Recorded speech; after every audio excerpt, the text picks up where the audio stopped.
반갑습니다. 우리 하나님 나라 성경간통 원리편 2주차 강의를 시작하겠습니다. 이번 주에는 하나님 나라 관점으로 성경을 우리가 살펴보는데, 특별히 언약의 흐름에 따라서 하나님 나라를 살펴보고 땅과 하나님 나라의 관계를 살펴보겠습니다. 첫 번째로 살펴볼 것은 에덴 동산입니다. 왜 에덴 동산이냐면 하나님 나라의 가장 큰 모형, 첫 번째 모형이 바로 에덴 동산이었죠. 그 에덴 동산에도 나라의 세 가지 요소가 있는 것을 보게 됩니다. 백성, 땅, 주권입니다. 우리 지난주에 백성, 땅, 주권 배웠는데 생각난지 모르겠습니다. 백성의 첫 번째는 바로 아담과 하와죠. 그리고 에덴 동산, 그것은 바로 땅입니다. 그리고 그 아담과 하와가 하나님이 약속하신 땅에서 어떤 삶을 살아야 됩니까? 하나님의 주권을 인정해야 되는데, 그 주권은 바로 선악을 알게 하는 나무 열매를 먹지 말라는 하나님의 명령입니다. 그 명령을 아담과 하와는 지키지 못했습니다. 그로 말미암아 하나님의 나라가 실패하게 되고 그리고 땅을 상실하는, 에덴에서 쫓겨나는 그런 모습을 보게 되는 것이죠. 우리가 세상 속의 역사 속에서 등장한 하나님 나라를 우리가 정리하면 이렇습니다.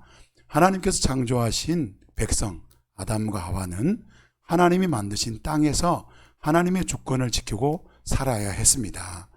그 선악을 알게 한 나무 열매, 그 선악과의 명령을 지킬 때에 아담과 하와에게는 복이 주어지게 되죠. 그때에 바로 에덴 동산은 참 에덴 동산이 되는데, 아담과 하와는 그 명령을 어기고 에덴 동산에 주신 하나님 나라는 실패하게 됩니다. 그 결과 아담과 하와는 하나님께 주신 땅에서 쫓겨나게 되고 하나님의 주권을 인정하지 않는 대가를 치르며 살게 됩니다.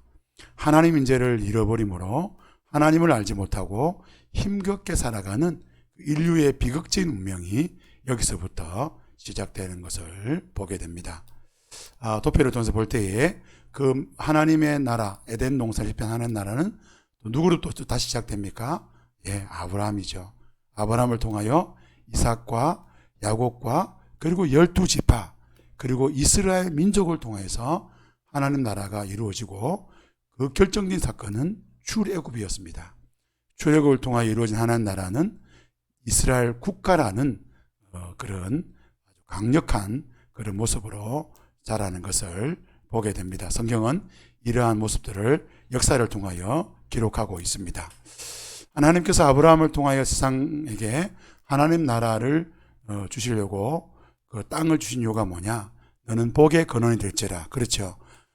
모든 인류가 하나님 말씀을 지키며 살아감으로써 죄의 결과로 찾아온 불행에서 벗어나 하나님을 섬기고 이웃을 사랑하는 축복된 삶을 살기 위해서 하나님은 아브라함을 선택하셨다는 것이죠.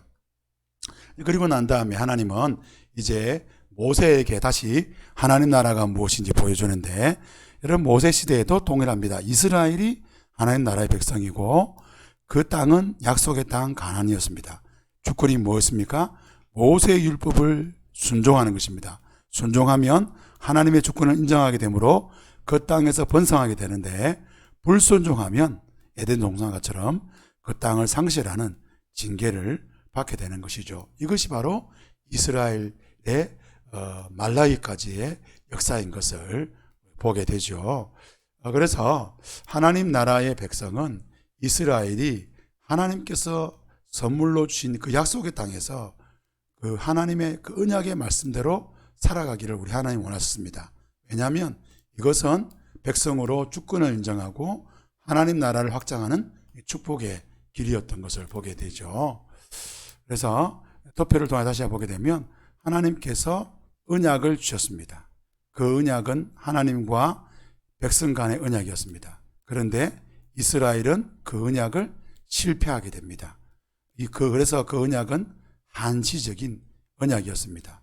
이제 하나님께서는 때가 되매 예수 그리스도를 땅에 보내셔서 새 언약을 세우시고 성도들과 새로운 관계를 통하여 예수님 안에서 영원히 구원받는 하나님 방법을 주셨던 것을 보게 되는 것이죠. 이제 땅과 하나님 나라의 관점에서 살펴보겠습니다. 여러분, 이스라엘 백성들이 출애굽했죠? 그리고 어떻게 됐습니까? 여호수아가 하나님 약속하신 땅을 정복합니다. 하나님의 주권으로 그 땅을 정복합니다. 그런데 사사시대에 하나님 주권을 인정하지 않고 자기 속에는 어른대로 사니까 어떻게 됩니까? 그 땅을 상실하게 되고, 하나님은 다시 사무엘 시대에 다윗과 솔로몬을 통해서 하나님 주권을 인정하는 그 왕을 통하여 다시 한번 하나님 나라를, 땅을 확장하는 것을 보게 됩니다. 그런데 북이스라엘과 남유다는 어떻게 됐습니까? 자기 마음대로 왕들이 살아갈 때에 그 땅은 점점 줄게 되고, 그리고 결국 포로로 잡혀가는 것을 보게 되죠. 하나님의 주권을 인정하던 시대와 하나님의 주권을 잃어버렸던 시대가 어떻게 된지 우리는 이스라엘 역사를 통하여 보게 됩니다. 그래서 하나님께서 아브라함에게 약속하신 대로 하나님 백성들에게는 땅이 있었습니다. 그 땅에서 하나님의 명령, 하나님 주권대로 살아가면 다윗과 솔로몬 같은 시대가 열리게 되고, 그리고 하나님 말씀대로 살지 않게 되면 사사시대와 그리고 북이스라엘 남유다 왕처럼 땅이 축소하고 결국에는 멸망의 길, 포로의 길로 갈 수밖에 없는 것을 보게 되는 것이죠. 그래서 하나님 백성이 가나안 주신 땅에서 번성하는 길은 뭡니까? 하나님의 주권을 인정하는 것입니다. 성도 여러분, 먼저 그의 나라와 그의 의를 구하라. 그리하면 이 모든 것을 너에게 더해 주시리라. 왜 이런 말씀입니까? 바로 우리가 하나님 주신 땅에서 우리가 하나님의 주권을 인정할 때 하나님께서 우리를 책임져 주신다는 것입니다. 그래서 우리가 구약 성경에 나의 종 이스라엘 다스릴 자, 내 종 다윗 이새의 뿌리, 이 모든 말들이 다 뭡니까? 하나님의 아들 예수 그리스도를 예언한 말씀들인 거죠. 우리가 이 말씀을 통해서 우리가 기억해야 될 게 뭡니까? 이제 예수님을 통해서 새 언약이 이루어졌다는 거예요. 하나님 나라가 성취되는 거예요. 그분의 십자가와 고난의 길을 통해서 온 인류는 구원받게 되고 하나님 나라가 성취되는 것입니다. 말세를 향하여 가게 되는 것입니다. 결국 메시아 되신 예수 그리스도를 통해서 하나님의 그 영원한 나라가 우리 가운데 오게 될 것을 말하고 있는 것이죠. 그래서 우리가 이제 예수님을 믿음으로 어떻게 됐습니까? 영원한 새 언약이 이루어졌으니까 이제 우리가 할 것이 뭡니까? 우리가 죄인 된 것을 고백하고 이제 새 시대가 열린 것을 우리가 알게 되었으니 아브라함의 후손처럼 이제 하나님의 영원한 통치를 바라보고 이 땅에서 하나님 나라를 확장해 가면서 또 내세에 이루어질 그 하나님 나라를 기억하고 한 걸음 한 걸음 가야 되는 것입니다. 여러분 보시면요, 예수님께서 성령으로 예루살렘과 사마리아와 온 땅끝까지 이르러 예수의 정인되는 하나님 나라를 세워가는데, 그 하나님 나라를 세워가기 위해서 하나님께서 누구를 세우셨어요? 교회를 세웠어요. 베드로와 요한과 빌립과 바울은 서신서를 통하여서 교회를 세워가는 것을 보게 되는 것입니다.